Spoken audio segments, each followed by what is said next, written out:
समय की बात है, एक गर्भवती पत्नी अपने पति से बोलती है, पतिदेव अब मैं माँ बनने वाली हूँ। पति बोलता है पत्नी से, क्या तुम्हें पता है बच्चा लड़का होगा या लड़की? पत्नी बोलती है, पतिदेव मुझे तो पता नहीं क्या होने वाला है। पत्नी बोलती है, हम तो यही चाहते हैं, भगवान हमें जो देते हैं हम तो सभी में खुश हैं। तब पति बोलता है, तुम्हारा कहने का क्या मतलब है?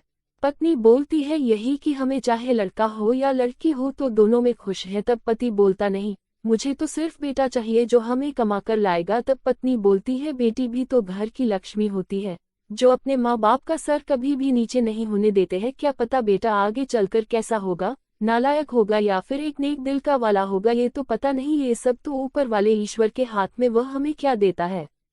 अब कुछ दिन के बाद उनको जुड़वा बच्चा हो गए। एक लड़का था, वो दूसरी लड़की थी। जब दोनों बच्चे बड़े हो गए तो पिताजी ने बेटे को प्राइवेट स्कूल भेजने लगे और बेटी से सिर्फ घर का काम करवाते थे।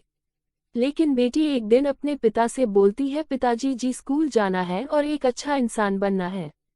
पिताजी उसे डांटते हुए कहते हैं, तुम पढ़कर क्या करोगी, तुम सिर्फ घर में रहो और घर का काम करते रहो। अब बेटी उस जगह से चली गई। अब बेटी अपने माँ से बोलती है, माँ हमें भी पढ़ना और हम ये भी स्कूल जाना है। उसकी माँ बोलती है, कोई बात नहीं बेटी, हम तुझे पढ़ाएंगे। अब माँ ही बेटी को घर पर बढ़ाते थे, पूरा अच्छे संस्कार भी त्याग करते थे। एक दिन बेटा अपने पिता को जीद करने लगे कि पिताजी हमें चॉकलेट चाहिए। तब पिताजी ने दोनों बच्चों को चॉकलेट खरीदने के लिए दुकान पर ले गए और बेटे को 200 रुपये चमका नेट लेने के लिए दिए, लेकिन बेटी को सिर्फ ₹100 ही दिए। बेटे ने सभी का चॉकलेट खरीद लिए और बेटी ने कुछ नहीं खरीदा। अब पिताजी के साथ दोनों बच्चे घर लौटने लगे, लेकिन रास्ते में अचानक पिताजी गिर गए। तभी भी टिया बोलता है, पिताजी देखकर नहीं चल सकते हो। तभी बेटी भागते भागते गई और पिताजी के लिए दोपहर से दवाई लेकर आई और पिताजी को दे दिए। ये देखकर पिताजी रोने लगे और पिताजी बोले, बेटी मैं तुझे गलत समझता रहा, लेकिन आज तो तुमने ये साबित कर ही दिया, ये बेटी घर की लक्ष्मी होती है। दोस्तों, यदि कहानी बढ़िया लगी हो तो कहानी को लाइक और चैनल को सब्सक्राइब